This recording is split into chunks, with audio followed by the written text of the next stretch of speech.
कुछ लोग जो है ना 4 अक्षर पढ़ के ज्यादा इंटेलिजेंट हो जाए, तो उनके बारे में कुछ कहा नहीं जा सकता। अब ये तो देखो, बिना ज्ञान के सभी अपने आप में इंटेलिजेंट ही हैं, हाँ, है ना। मतलब जो अक्षर ज्ञान में और ये अध्यात्म ज्ञान में परमात्मा कहते हैं जमीन आसमान का अंतर है। परमात्मा कहते हैं ना, भ्रम विदूषण।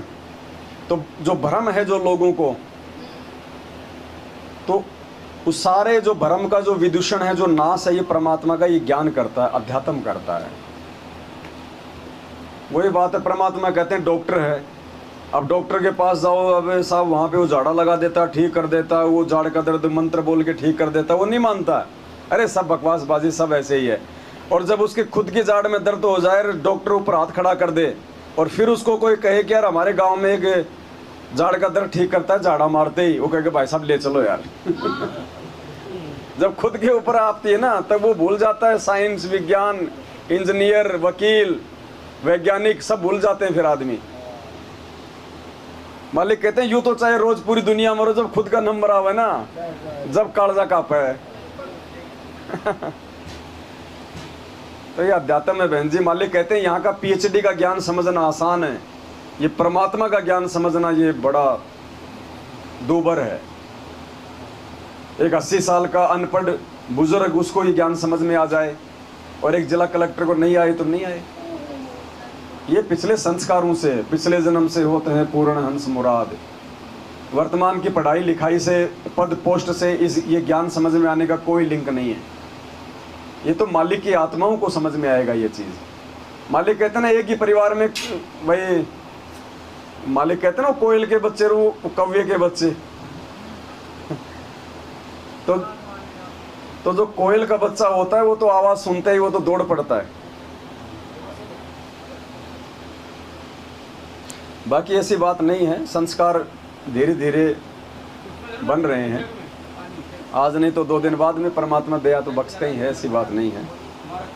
बच्चे उम्मीद तो यही है। देखो ना हो तो भी हमने दुखी नहीं होना बहन जी। ना दुखी नहीं है। मालिक कहते हैं सबसे पहले अपना आत्म कल्याण है। मगर जी हम अकेले आए, अकेले जाएंगे। बिल्कुल, ये तो सब नहीं है। हकीकत तो यही है, परमात्मा यही हमारे को समझाने के लिए आते हैं,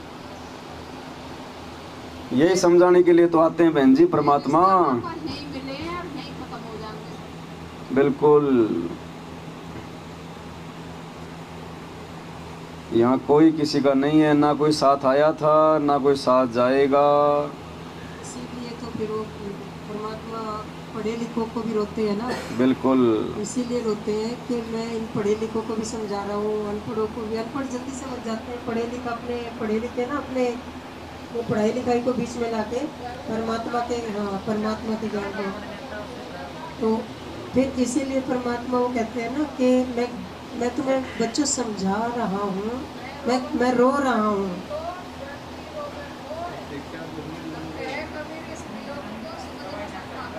देखो बहन, इसमें किसी को कोई दोष नहीं दिया जा सकता है, क्योंकि सारा खेल ये संस्कारों का है।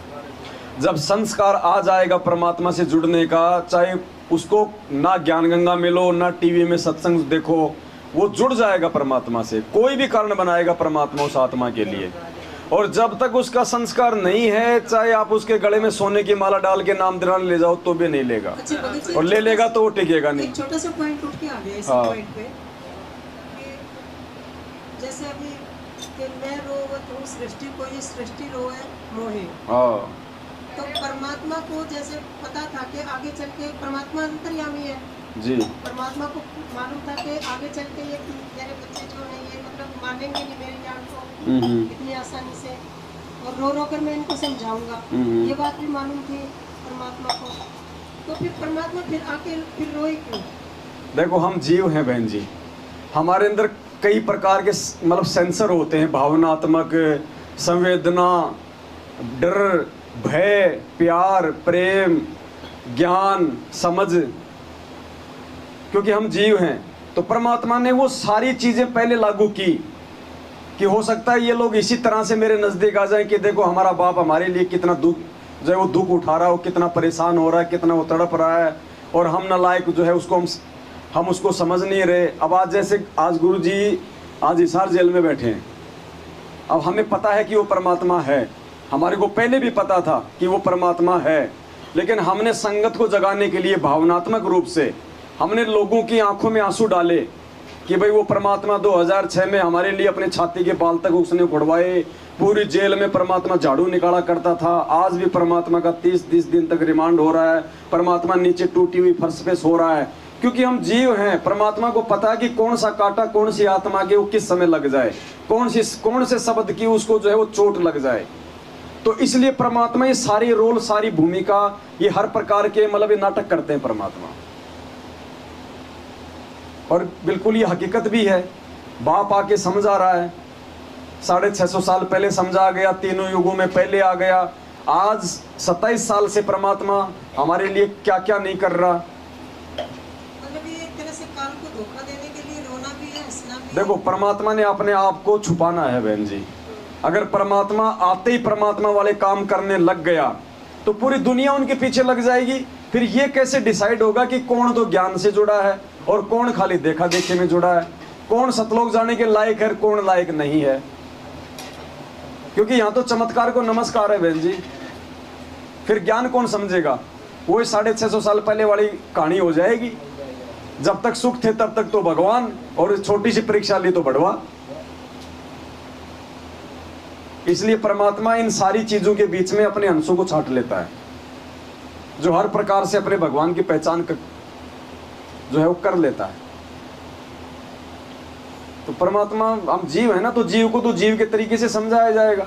अब एक मान लीजिए बहन जी, एक 6 महीने का बच्चा है, आप 6 महीने के बच्चे को संकेत करके समझाओगी, या अब जैसे 6 महीने का बच्चा है, अब हमने उसको पोटी करवानी है, तो आप उसको क्या कहोगी कि बेटा पोटी कर ले? नहीं, उसको क्या होगा? माता यूं करती है ना उसको बैठा के।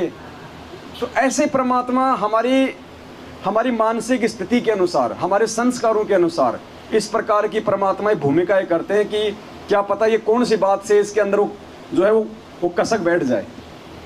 जैसे कुएं में बाल्टी गिर जाती है तो भाई वो तो एक कड़ा भी डाल सकता है, लेकिन वो 10-20 कांटे क्यों होते हैं उसके, ना जाने कौन से में फंस जाए।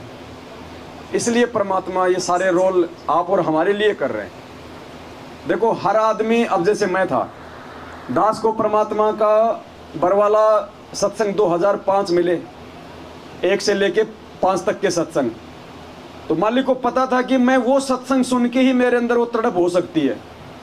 बहुत सारे लोग हैं, मालिक को पता है कि ये ज्ञान गंगा पढ़ेगा तो ही इसके समझ में आ सकती है। कुछ लोग ऐसे हैं कि ये सत्संग सुनेगा तो ही समझ में आएगी। कुछ ऐसे हैं कि इसको इसका बेटा समझाएगा तो ही इसके समझ में आएगी। हर आदमी थोड़े ज्ञान गंगा पढ़ के आ रहा है, हर आदमी थोड़े गुरुजी के सत्संग सुन के आ रहा है, हर आदमी थोड़े एक दूसरे से समझ के आ रहा है। ये परमात्मा ने ये तरीके अपनाए कि कोई न कोई सा तरीके से तो ये मेरे जाल में आ ही जाएगा। तो इसलिए परमात्मा ये भिन्न भिन्न प्रकार के रूप करते हैं बहन जी।